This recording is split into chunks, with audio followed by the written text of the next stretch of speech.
tu le veux. Amen. Si tu le veux, tu recevras ton miracle. Amen. Le thème de, nous pouvons nous asseoir. Le thème de notre rencontre, c'est Talitha Koumi. Et Talitha Koumi, c'est une parole que le Seigneur a dite alors qu'il s'apprêtait à ressusciter une jeune fille de 12 ans qui était morte. Amen. J'aime les situations mortes parce que mon Dieu ressuscite les morts. Je dis j'aime les situations mortes parce que mon Dieu ressuscite les morts.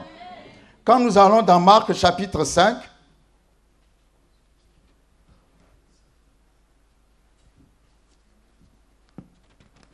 dans Marc chapitre 5, la Bible nous dit, premier verset, ils arrivèrent à l'autre bord de la mer dans le pays des Gadarénéens. Aussitôt que Jésus fut hors de la barque, il vint au-devant de lui un homme sortant des sépulcres et possédé d'un esprit impur. Cet homme avait sa demeure dans les sépulcres et personne ne pouvait plus le lier, même avec une chaîne, car souvent il avait eu les fers aux pieds et avait été lié de chaînes, mais il avait rompu les chaînes et brisé les fers et personne n'avait la force de le dompter. Il était sans cesse, nuit et jour, dans les sépulcres, c'est-à-dire dans les tombes. Il vivait au cimetière. Et sur les montagnes, criant et se meurtrissant avec des pierres. Cet homme était tellement possédé, quand on lui mettait les fers aux pieds, il cassait les fers. Quand on lui mettait les chaînes, il brisait les chaînes. Personne ne pouvait le dompter parce que sa force était hors norme.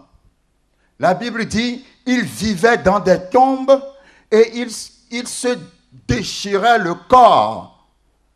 Peut-être certainement avec des tessons de bouteilles. Il se meurtrissait avec des pierres, plus précisément.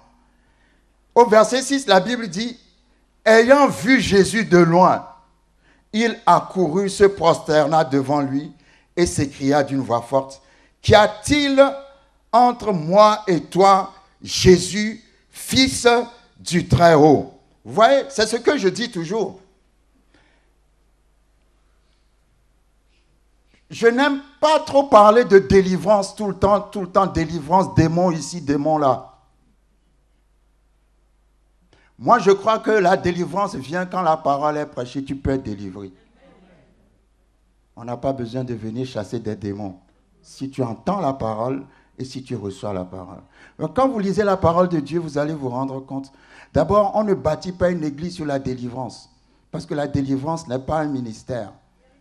Il y a 5 ministères, apôtres, pasteurs, docteurs, évangélistes, prophètes. Éphésiens chapitre 4. La délivrance est une onction, ce n'est pas un ministère. Ésaïe 61, l'Esprit de l'Éternel est sur moi pour délivrer les captifs. Donc ce n'est pas un ministère, c'est une onction. Donc on ne peut pas bâtir une église sur la délivrance.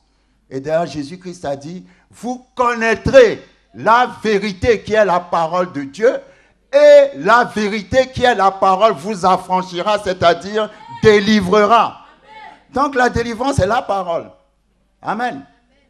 Quand Jésus marchait sur cette terre, Jésus ne cherchait pas les démons. Quand vous lisez la Bible, vous ne verrez jamais un endroit où la Bible dit « Et Jésus sortit pour chercher les démons ». Alléluia. Amen. Quand Jésus passait, les démons se manifestaient tout seuls. Est-ce que vous m'entendez? C'est ce que nous voyons ici. Vous avez vu à quel point cet homme était possédé, mais dès qu'il a vu Jésus, en fait, ce n'est pas cet homme qui parlait à Jésus, c'était les démons qui étaient dans cet homme qui disaient à Jésus, qu'y a-t-il entre toi et nous? Mais Jésus, est-ce que Jésus leur a parlé? Jésus passait seulement. Quand tu as l'onction, Tu n'as pas besoin de chercher les démons. Les démons vont te chercher, fuis tout seul. Est-ce que vous me suivez? La parole est tellement puissante que si la parole est en toi, celui qui est possédé ne peut pas être tranquille si tu es à côté. Tu n'as même pas besoin de lui parler. Juste quand tu arrives, l'onction va le déranger déjà.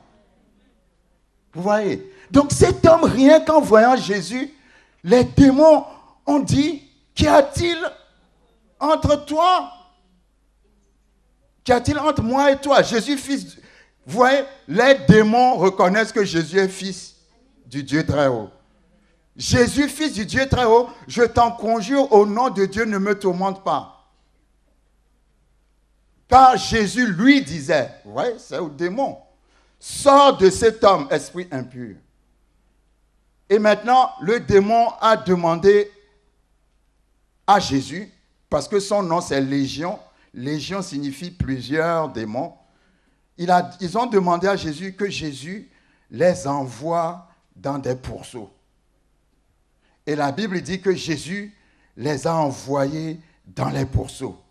Donc, ces démons sont sortis de cet homme pour aller se loger dans les pourceaux. Verset 13. La Bible dit, il le leur permit et les esprits impurs sortirent, entrèrent dans les pourceaux et le troupeau se précipita des pentes escarpées dans la mer. Il y en avait environ 2000 et ils se noyèrent dans la mer. Vous imaginez, ces démons ont noyé 2000 pourceaux. Et des démons qui ont noyé 2000 pourceaux habitaient dans un seul homme.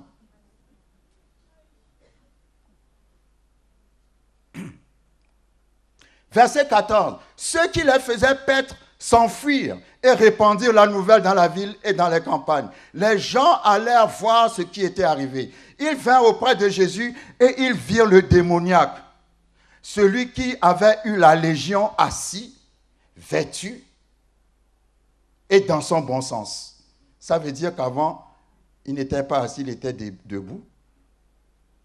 Il n'était pas vêtu, il était nu. Il n'était pas dans son bon sens. Il avait des problèmes mentaux. Amen. Mais ce qui m'étonne dans ce verset, c'est que la Bible dit, ils virent le démoniaque, celui qui avait eu la légion, assis, vêtu et dans son bon sens, et ils furent saisis de frayeur. Quand le mec était nu, criait partout, déchirait les chaînes, ils n'étaient pas saisis de frayeur. Maintenant qu'il est calme, délivré et guéri, c'est là où ils étaient saisis de... Les gens sont bizarres parfois, hein? Vous n'avez pas remarqué? C'est là où ils étaient saisis de frayeur. Amen. Le verset 16 dit, ceux qui avaient vu ce qui s'était passé leur racontèrent ce qui était arrivé aux démoniaques et aux pourceaux. Alors, ils se mirent à supplier Jésus de quitter leur territoire. Ces gens sont bizarres, hein? Jésus vient dans ton village. Il opère une grande délivrance comme ça. Au lieu de fermer les frontières et de le kidnapper, tu le supplies de quitter ton village. Vous trouvez ça normal? Ils ont chassé Jésus. Alléluia. La Bible dit, ils le supplièrent. Ils se mirent à supplier Jésus de quitter leur territoire. Comme ils montaient dans la barque, celui qui avait été démoniaque lui demanda la permission de rester avec lui. Jésus ne le lui permit pas, mais il lui dit, va dans ta maison, vers les tiens et raconte-leur tout ce que le Seigneur t'a fait et comment il a eu pitié de toi. Il s'en alla et se mit à publier dans la Décapole. Décapole signifie 10 villes.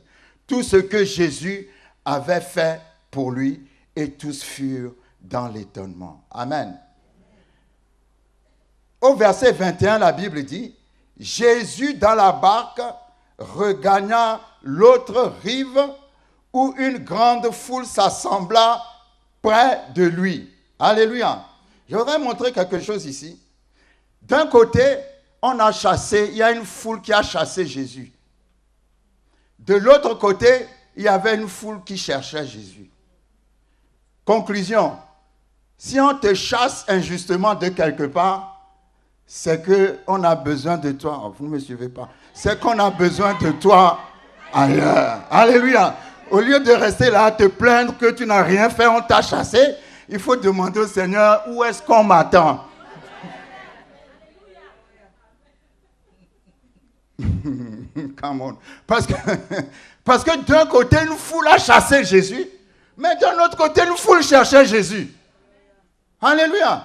Vous savez, il faut aller là où on vous célèbre et non là où on vous tolère. Allez là où vous êtes célébré, pas là où vous êtes toléré. Alléluia. D'un côté, on le chassait, mais d'un autre côté, on le cherchait. Pourquoi est-ce que je montre ça? Je montre ceci parce que je voudrais, à ce niveau-là, je voudrais prier pour des gens qui ne savent pas. Vous savez, l'onction et la bénédiction est géographique.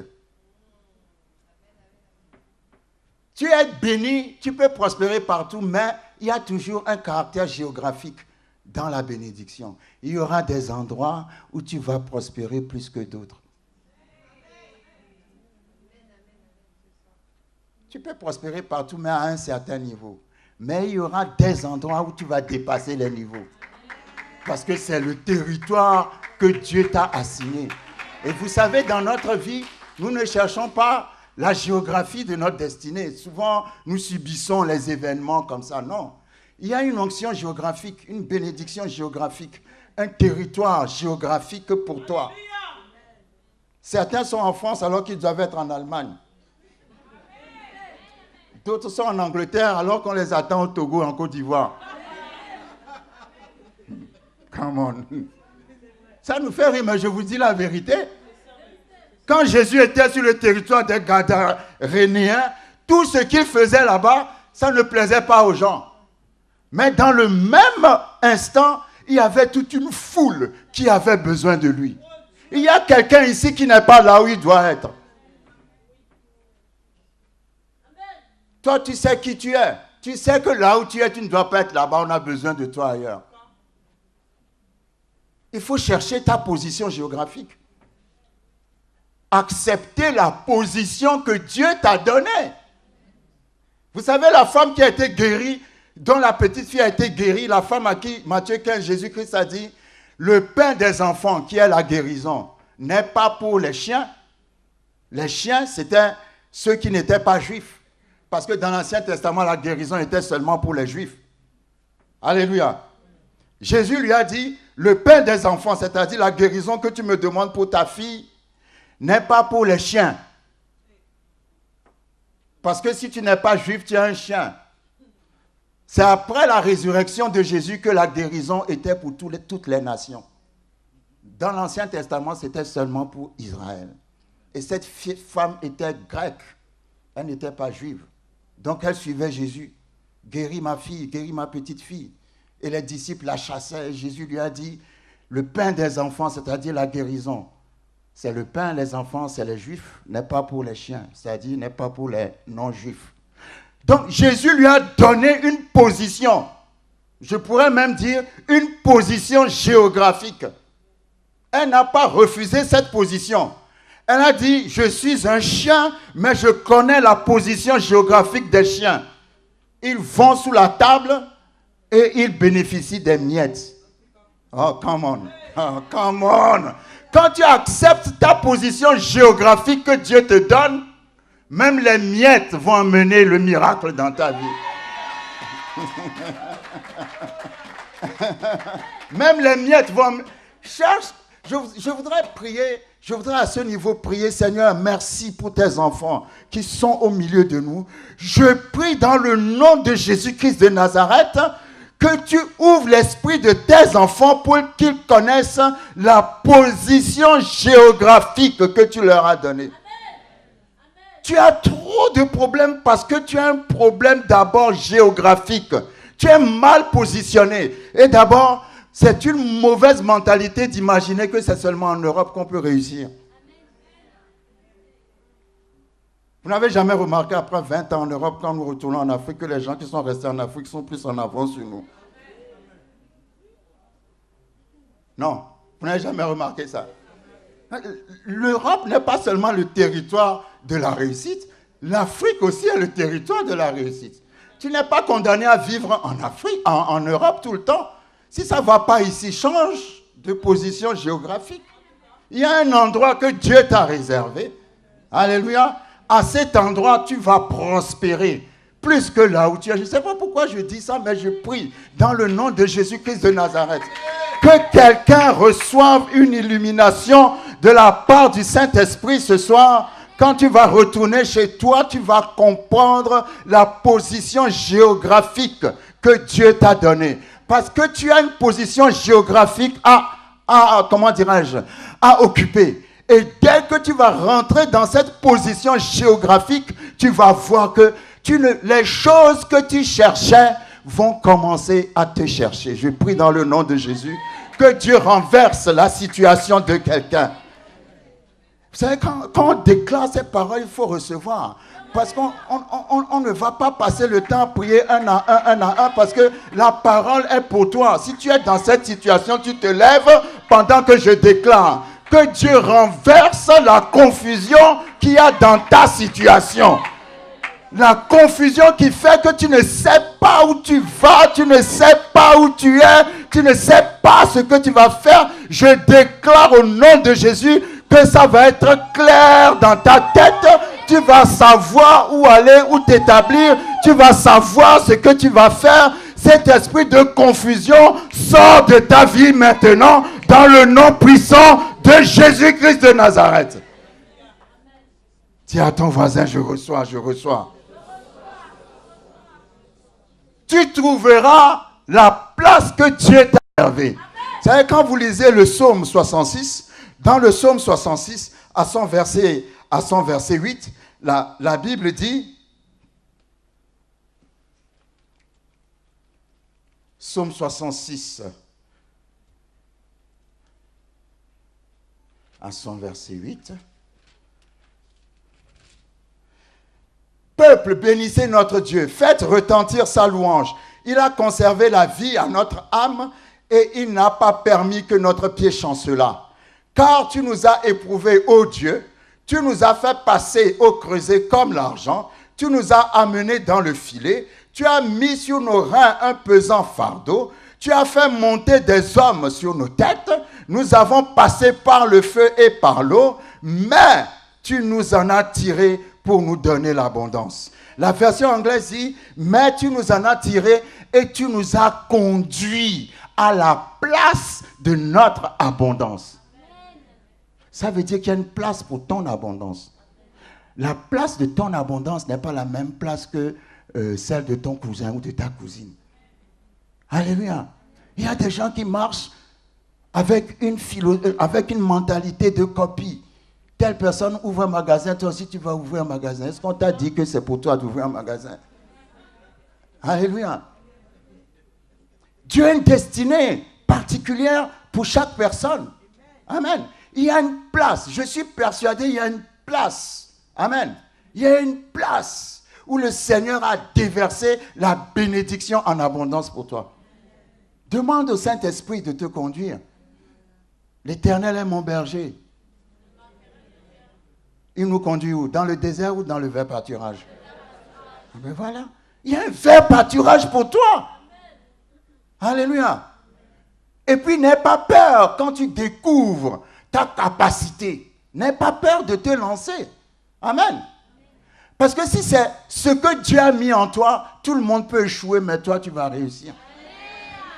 Parce que c'est pour toi.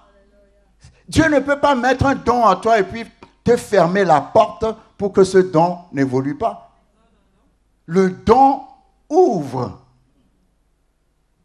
Joseph avait le don de discerner des rêves. Que des rêves. À cause d'un petit don de discernement de rêves, il est devenu Premier ministre. David avait l'habitude de lancer des pierres aux lions et aux ours qui venaient attaquer ses brebis. À cause d'un caillou, il a terrassé Goliath, il est devenu le roi. Ça veut dire quoi? Quand Moïse disait à Dieu, je ne peux pas aller parler au pharaon parce que j'ai la langue embarrassée, Dieu lui a dit, qu'y a-t-il dans ta main? Parce que le miracle est déjà en toi. Tu ne peux pas aller chercher ailleurs quelque chose qui est déjà en toi. Dieu ne va pas t'utiliser avec autre chose à part ce qu'il t'a donné. Donc tu n'as pas le choix. Qu'y a-t-il dans ta main? Amen. Il y a une position géographique. Si après avoir écouté ce message, le Seigneur te convainc de faire ta valise et de rentrer en Afrique, fais-le. Il faut être radical avec la parole, je vous dis la vérité. Tu vas être étonné, tu vas arriver en Afrique, au bout de 2 ans, tu vas devenir un grand entrepreneur avec plein d'entreprises sous les bras. Pendant que tu es en train de faire le kitchen porter dans je ne sais quel restaurant. On a tous fait ça. Hein? Amen. Mais Dieu t'appelle à retrouver ta position. Dieu dit à quelqu'un, j'ai une position géographique pour ta bénédiction. Amen. La preuve, quand le peuple d'Israël est sorti de l'Égypte, Dieu avait une position géographique pour leur bénédiction. C'est Canaan qui est Israël aujourd'hui. Amen. Ça veut dire une position où Dieu a emmagasiné ce dont tu as besoin. Amen. Donc, Marc chapitre 5 a commencé par le fait qu'on avait chassé Jésus de quelque part, mais gloire à Dieu. Vous savez, parfois quand Dieu te parle et que tu n'écoutes pas, il fait qu'on te chasse de là où tu es pour que tu l'écoutes. Vous savez, les gens croient que Dieu est un Dieu qui ouvre toujours les portes. C'est faux, hein?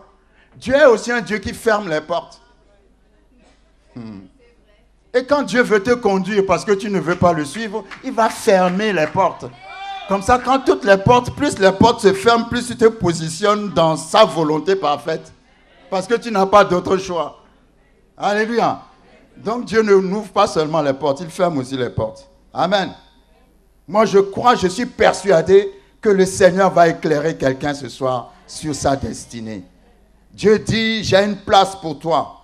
Quand tu vas arriver à cette place, tu vas être étonné de ce que je vais faire de toi. Marc 5, 21, la Bible dit, Jésus dans la barque regagna l'autre rive, où une grande foule s'assembla près de lui.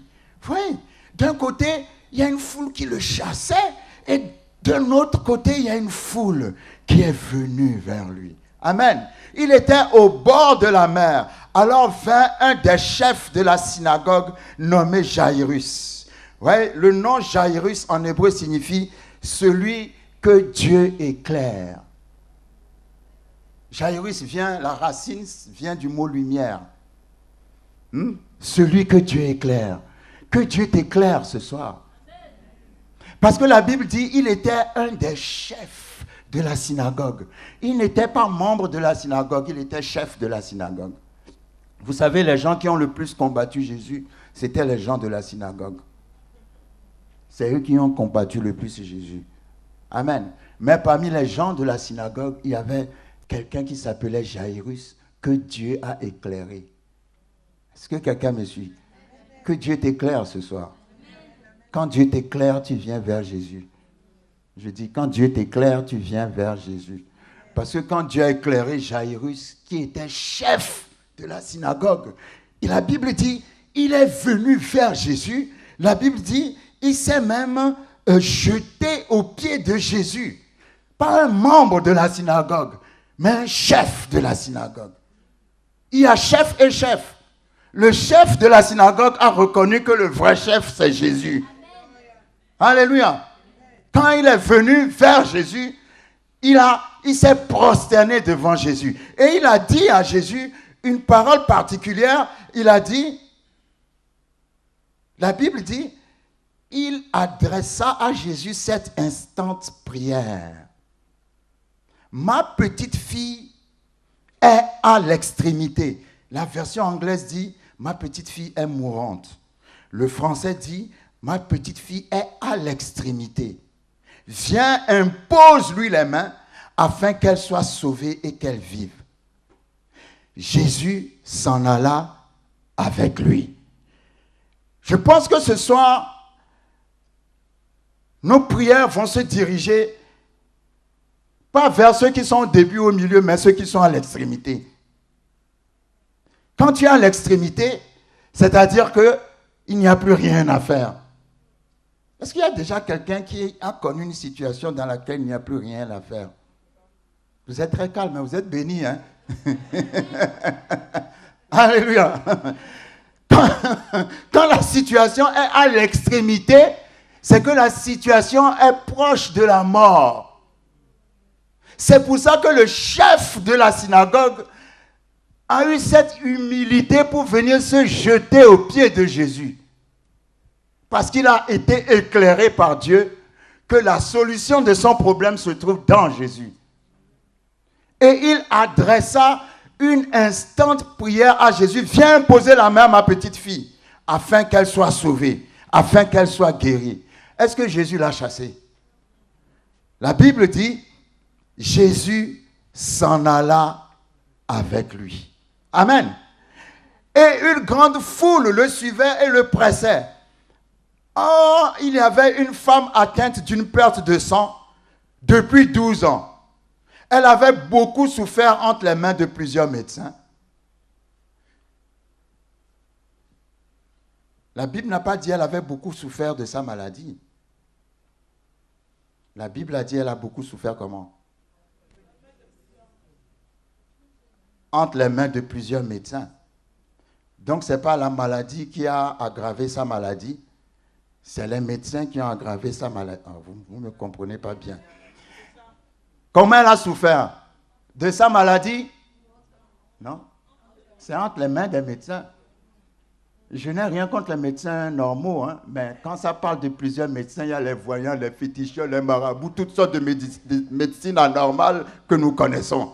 Parce que quand tu ne vas pas au bon endroit, au lieu d'être guéri, ça empire ton état. Alléluia. C'est pour ça que quand ça ne va pas, il faut garder la foi en Jésus. Il ne faut pas aller chez plusieurs médecins, sous-entendu féticheurs et tout le reste. Amen. Parce que son état s'est empiré entre les mains de plusieurs médecins. Elle avait dépensé tout ce qu'elle possédait et elle n'avait éprouvé aucun soulagement. Ce qui est bizarre avec les gens, c'est qu'ils vont toujours donner tout leur argent chez les charlatans et après ils disent que l'église leur prend tout. Vous n'avez jamais remarqué ça? Moi, j'ai déjà entendu des gens qui ont donné 5 000 euros, 10 000 euros, 15 000 euros pour leur santé et qui n'ont jamais donné une offrande bien la dîme à l'église. Là, la guérison est gratuite, mais tu refuses. Tu vas chez plusieurs médecins, tu donnes tout là-bas. Il faut investir au bon endroit. Vous savez, quand vous donnez votre argent sur un terrain qui est désert, il n'y aura rien qui va pousser. Là où vous mettez votre argent est une terre. Si la terre n'est pas fertile, ça ne va rien vous donner. Hein. Il faut semer là où la terre est fertile. Et vous allez voir que ça va vous rapporter quelque chose. Elle a tout dépensé parce qu'elle allait voir les médecins bizarres. Et j'aime bien le verset 27 dit, ayant entendu parler de Jésus. Tu es ici ce soir tu entends parler de Jésus. Quand elle a entendu parler de Jésus, la foi est venue en elle. Et quand la foi est venue en elle, elle a dit quelque chose. Elle a dit, si je le touche, je serai guéri. Maintenant, la Bible n'a pas dit ce qu'elle a entendu de Jésus. Mais moi, je crois qu'elle a entendu de Jésus que Jésus guérissait toutes les maladies. C'est pour ça qu'elle était persuadée que si seulement elle pouvait croiser ce Jésus quelque part, c'est la fin de sa maladie. Vous savez, la foi, d'abord, vient de ce que tu dis. Quand tu as la foi, on remarque cette personne a la foi à cause de ce que tu dis. Si tu es toujours en train de parler des paroles négatives, tu n'as pas la foi. Si tu es toujours en train de te plaindre, tu n'as pas la foi. Mais elle, dans son état, elle a dit, si je le touche, je serai guéri. Et elle n'arrêtait pas de se le dire. Est-ce que vous me suivez? C'est-à-dire, elle est arrivée à un niveau de la conviction tel qu'elle le miracle n'était pas un problème pour elle, c'était une évidence. Quand chaque jour, tu te déclares la parole, à un moment donné, la parole va t'emmener à un niveau où le miracle sera pour toi une évidence. Le miracle n'est pas une évidence pour toi parce que tu déclares trop de paroles négatives et tu ne reçois que ce que tu dis. Parce que cette femme va recevoir ce qu'elle a dit. Elle a dit, si je le touche, je serai guéri. Et la Bible dit, quand elle a touché Jésus, immédiatement. Ah. C'est-à-dire, sa foi était arrivée à un niveau où il n'y avait plus le temps d'attendre. Immédiatement, elle a été guérie. Mais pour toucher Jésus, la Bible dit qu'elle a touché les pans de la robe de Jésus. Il fallait qu'elle se mette par terre, que les gens la piétinent, que les gens crachent sur elle, qu'on la bouscule. Amen. Mais elle a gardé cette détermination. Vous savez, dans la foi, il y a l'humilité, mais il y a aussi l'humiliation. Les deux dans la foi. Celui qui a la foi sera humilié et doit être humble. Mais la différence, c'est que quand tu es dans la foi, tu es déterminé. Déterminé. Amen. Donc, quand elle a touché Jésus, la Bible dit que une force est sortie de Jésus. Et Jésus a dit, qui m'a touché? Et les apôtres ont dit à Jésus, mais tout le monde te touche, tu es au milieu de la foule. Et tu poses une question comme ça. Donc, la femme s'est sentie accusée en elle-même, enfin accusée, s'est reconnue elle-même comme étant celle qui avait touché la robe, le vêtement de Jésus. Et elle s'est présentée à Jésus. Vous savez, quand vous allez, il y a deux façons d'obtenir votre guérison. Vous pouvez être guéri sans forcément connaître Jésus. Hein? Sans forcément avoir une relation avec Jésus, vous êtes guéri parce qu'on a prié pour toi et puis bon, la vie est belle, la vie continue. Elle est venue par derrière pour recevoir sa guérison. Jésus a dit, qui m'a touché? Quand elle est passée devant Jésus, Jésus l'a appelée ma fille. Par derrière, elle était inconnue. Par devant, elle est devenue la fille de Jésus. Jésus veut que tu le connaisses face à face. Parce que ce qu'il veut te donner est plus que la guérison. C'est le salut de ton âme qu'il veut te donner. Tu peux être guéri et finir en enfer après. Mais si tu as le salut de son âme, tu iras au ciel. Donc Jésus n'a pas considéré seulement le fait qu'elle était guérie. Jésus voulait qu'elle reçoive la vie éternelle. Parce que si Jésus l'appelle ma fille, c'est qu'elle est rentrée dans la famille de Jésus. Alléluia. On peut chercher la main de Dieu. Donne-moi, donne-moi, donne-moi, donne-moi. Comme on peut chercher la face de Dieu. Mais il y a plus de choses dans la face de Dieu que dans la main de Dieu. Et d'ailleurs, si tu as la face de Dieu, tu n'as plus besoin de la main de Dieu. Alléluia. Parce que la main de Dieu n'est pas une main relationnelle, de relation. C'est la face de Dieu qui est une face de relation. Je le connais, il me connaît. Mes brebis connaissent ma voix, ils me suivent. Ils ne suivront pas un étranger. Je connais mes brebis, connaissent ma voix. Alléluia. Le Père me les a donnés. Jean chapitre 10, et personne ne peut les ôter d'entre mes mains. C'est une relation de face à face, pas de main à main. La main, c'est donne-moi, donne-moi, donne-moi, donne-moi, donne-moi, donne-moi. Il y a des gens qui croient que prier, c'est demander à Dieu de leur donner quelque chose. Alléluia. Je n'ai rien, Seigneur, mais je t'aime. Je n'ai rien, mais je sais que tu es mon Dieu. Je n'ai rien, mais tu es toujours ma provision. Alléluia. Ça, c'est la prière de quelqu'un qui connaît sa face. Est-ce que tu me suis? La Bible dit, cette femme, non seulement a été guérie, mais sauvée. C'est-à-dire, elle est rentrée dans la famille. Amen. Il y a une différence entre être guéri et puis être sauvé. Le salut, ça concerne la vie éternelle. Amen.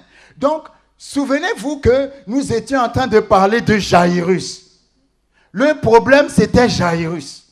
Mais pendant que Jésus suivait Jairus pour aller à la maison de Jairus, cette femme est tombée de je ne sais où et a retardé le programme de Jairus.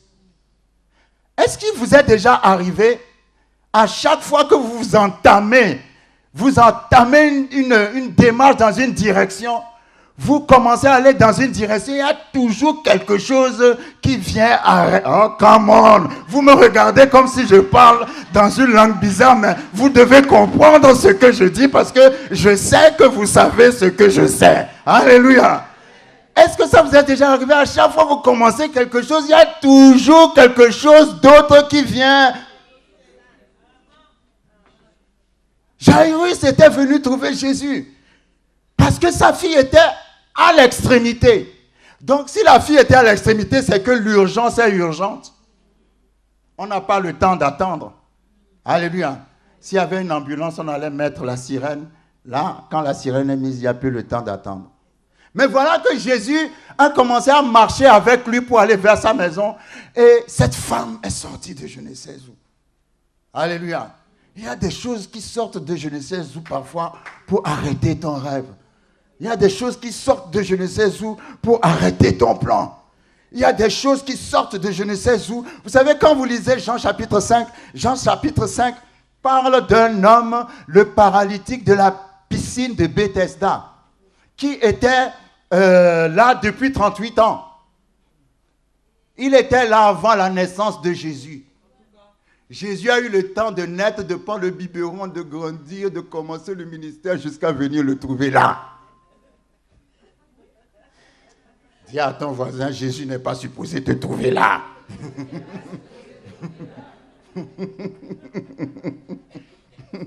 J'aime trop cette histoire. Et quand Jésus est venu vers lui, Jésus lui a dit, veux-tu être guéri? Il a commencé à raconter son histoire. Mais vous savez, parfois, il ne faut pas raconter sa vie quand on ne te demande pas de raconter ta vie, quoi. Amen. Oui, mais en fait, c'est parce qu'il ne connaissait pas Jésus. Parce que s'il connaissait Jésus, il n'allait pas lui raconter sa vie. Il allait savoir que c'est le guérisseur. Et il a commencé à dire à Jésus, je n'ai personne.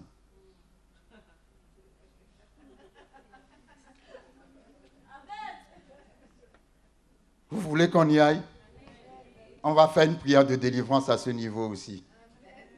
Je vais vous expliquer pourquoi. Amen. La Bible dit, Jean chapitre 5,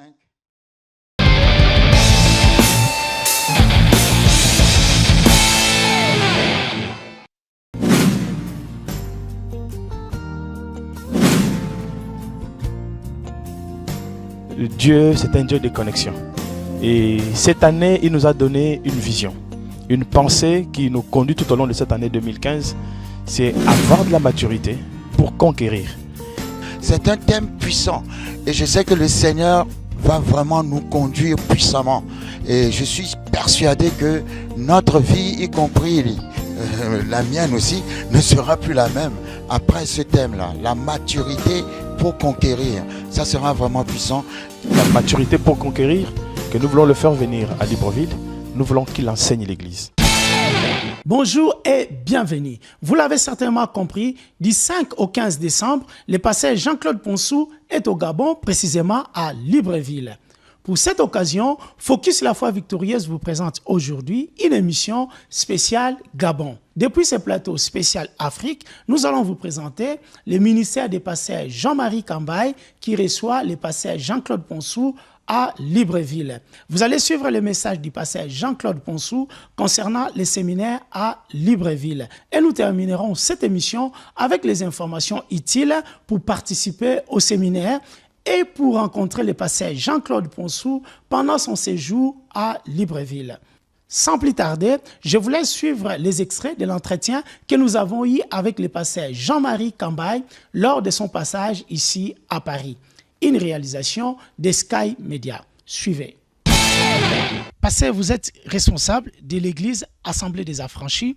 Beaucoup de personnes vous suivent et témoignent de la réalité, de la manifestation de l'appel de Dieu dans votre vie. Pouvez-vous nous parler de votre ministère? Merci mon frère.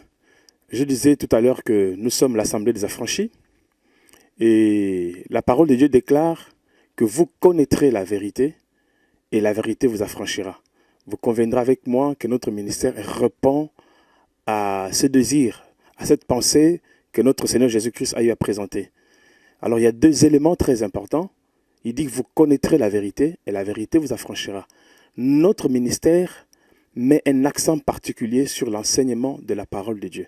Nous devons enseigner la parole pour que le peuple de Dieu soit guéri de l'ignorance. Voilà pourquoi il parle de la connaissance. Et en deuxième lieu, nous continuons à enseigner la parole de Dieu parce que seule la parole de Dieu peut délivrer et peut nous faire sortir des situations difficiles. Alors notre ministère enseigne la parole de Dieu pour que les gens soient libérés. Selon qu'il est écrit dans la parole de Dieu, que c'est pour la liberté que Christ nous a franchis. Alors demeurez fermes et ne vous mettez plus sous le joug de la servitude. Alors nous devons enseigner les gens pour que les gens qui ne soient plus sous le joug de la servitude de quoi? Du mensonge. La servitude de quoi? Du péché. La servitude de quoi?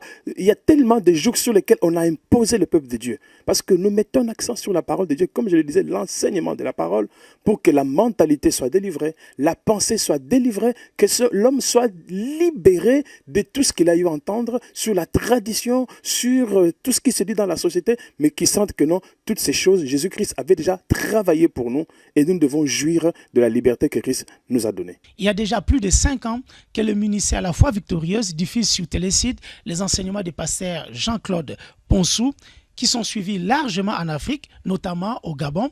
Dites-nous, vous qui parcourez les pays d'Afrique pour annoncer l'évangile, quel est l'impact qu'a le ministère La Foi Victorieuse en Afrique? Moi personnellement, je veux vous dire franchement, je le suis depuis un certain moment, sincèrement, depuis un certain moment, je suis le pasteur Jean-Claude. Moi, je préfère l'appeler docteur de la parole de Dieu. C'est un homme qui creuse. Il creuse dans la parole et il sort des révélations. Et son émission est très appréciée en Afrique. Et je peux vous témoigner ici sur ce plateau que tous ceux qui le suivent, leurs vies sont vraiment transformées. Il a un impact positif sur notre continent. Vraiment, il est une bénédiction pour nous. Alors, pasteur Jean-Marie, revenons maintenant à votre ministère. Comment sont organisées les activités dans votre église? Merci mon frère, ça c'est une excellente question. Comme je le disais encore un peu plus haut, que nous mettons un accent sur l'enseignement de la parole de Dieu. Et vous conviendrez avec moi, mon frère Frédéric, que nous sommes là pour enseigner la parole de Dieu. Alors pour cela, nous organisons nos activités de la manière suivante. Nous avons tous les mardis, c'est un jour spécial pour enseigner. Nous mettons un accent sur l'enseignement. La Bible déclare que notre Seigneur Jésus-Christ, les gens l'entouraient, il s'est assis et il a commencé à enseigner. Les mardis, ce sont des jours d'enseignement.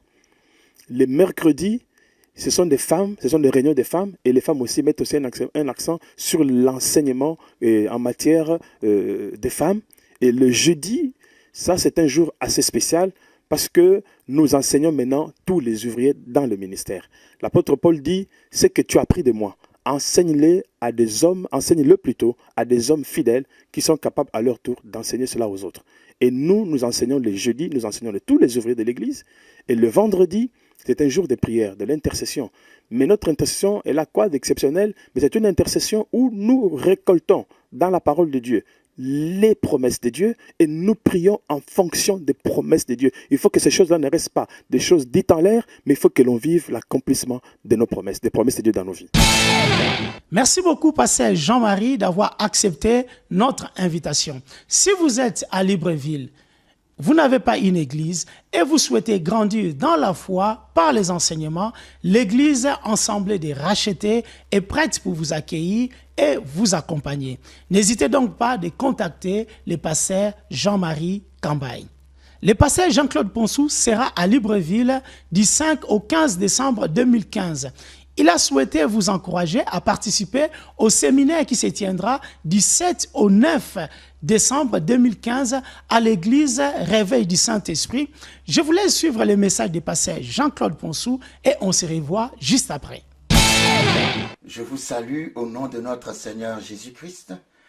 Nous voici à la fin de l'année 2015 et je tiens à vous remercier pour votre fidélité tout au long de l'année à notre programme et pour le soutien en prière et toutes sortes de soutiens que vous nous avez apportés durant toute cette année 2015. Et je voulais aussi vous informer que par la grâce de Dieu, nous serons au Gabon, à Libreville, du 5 décembre au 15 décembre pour plusieurs séminaires que nous tiendrons là-bas à Libreville. Donc c'est pour moi, comment dirais-je, une joie immense et intense de pouvoir rencontrer enfin mes amis gabonais et aussi africains. Pour ceux qui peuvent faire le déplacement sur Libreville, ça sera une opportunité formidable de pouvoir qu'on puisse faire connaissance, qu'on puisse partager ensemble la parole, et qu'on puisse prier ensemble. Alors, le thème majeur de nos séminaires à Libreville, ça sera la maturité pour conquérir. Et notre prière est que nous puissions atteindre la maturité dans la parole de Dieu, la maturité dans la foi, pour pouvoir hériter de toutes les bénédictions que nous avons reçues au travers de notre Seigneur Jésus-Christ. Donc durant ce séjour à Libreville, nous allons faire des proclamations pour l'année qui vient. Et j'ai cette foi que beaucoup d'entre nous, nous allons conquérir des territoires que nous n'avons pas encore conquis jusqu'à maintenant. Les territoires de la guérison, les territoires de la prospérité, les territoires de l'élévation, les territoires de la délivrance, tous ces territoires que Jésus-Christ nous a déjà donnés, mais que nous n'avons pas encore acquis. J'ai cette foi que à la fin de cette année, Dieu va manifester une présence, une onction telle que nous allons rentrer en 2016 avec l'assurance et comment dirais-je, la foi de la victoire certaine. Vous savez, je vais terminer par Romains chapitre 8 qui nous dit que nous sommes plus que vainqueurs en Christ Jésus. Vous savez, le plus que vainqueur, c'est pas celui qui a fait la bataille. Non. Le vainqueur, c'est celui qui a fait la bataille et qui a gagné la bataille. Mais le plus que vainqueur, c'est celui qui n'a pas fait la bataille, mais qui a hérité, qui a reçu les bénédictions et les avantages qu'a obtenu celui qui a fait la bataille. Jésus-Christ est le vainqueur parce qu'il a fait la bataille. Nous, en lui, nous sommes plus que vainqueurs. Nous n'avons pas fait la bataille, mais nous recevons les bénédictions qui sont sorties de la bataille et de la victoire que Jésus-Christ a obtenue pour nous.